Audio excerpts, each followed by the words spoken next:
तर आज टिफिनसाठी ज्वारीची भाकरी बनवली होती. तर ज्वारीच्या भाकरीचा एक किस्सा आहे, तो मी तुम्हाला सांगते. तर ओमकारला ना चपाती खाऊन कंटाळा आला होता. तर मग मी म्हटलं, की "ठीक आहे, तू नाचणी, ज्वारी, बाजरीचं पीठ आण आणि मग मी तुला त्याची भाकरी बनवून देईन." आणि मग त्याप्रकारे त्याने ते पीठ आणून दिले मला. मग मी एक दिवस नाचणी, मग बाजरी अशी त्याला भाकरी बनवून दिली आणि आता राहिली ज्वारी. तर मग जे नॉर्मल आपण भाकरीसाठी उकड घेतो, ती मी घेतली आणि जेव्हा मी उकड घेत होते, तेव्हा बघितलं हे पीठ एकदम चिकट-चिकट वाटतंय.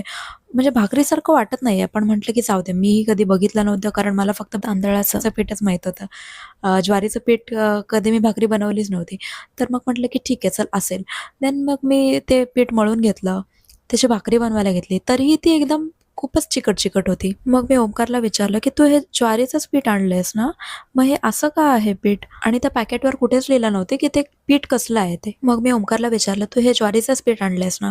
तर मग तो म्हणाला, "हो, हो. त्यांच्या शेल्फवरती लिहिलं होतं ज्वारीचं पीठ. मी तेच तिथूनच आणलंय." म्हटलं, "ठीक आहे चल." त्यानंतर झाली माझ्या सगळ्या भाकऱ्या वगैरे रेडी झाल्या आणि मग खाताना ती चपातीसारखी वाटत होती. ज्वारीची भाकरी मी कधी बनवली नाही, पण मी खाल्ली होती. त्यामुळे मला आयडिया होती, की ती अशी नाही लागत आणि ज्वारी आणि गव्हाचं पीठ साधारणतः सिमिलरच दिसतं. त्यानंतर मग थोड्या वेळाने कळालं, की ते ज्वारीचं पीठ नव्हतंच, ते तर गव्हाचं पीठ होतं. त्याने ते पीठ बरोबरच आणलं होतं. फक्त सुपर मार्केटमधल्या शेल्फमध्ये ते थोडं मिक्स मॅच झाल्यामुळे ते गव्हाचं पीठ ज्वारीच्या पिठाच्या इकडे कोणीतरी आणून ठेवलं होतं. सो ज्वारीच्या पिठाचा ना असा काहीसा किस्सा झाला होता.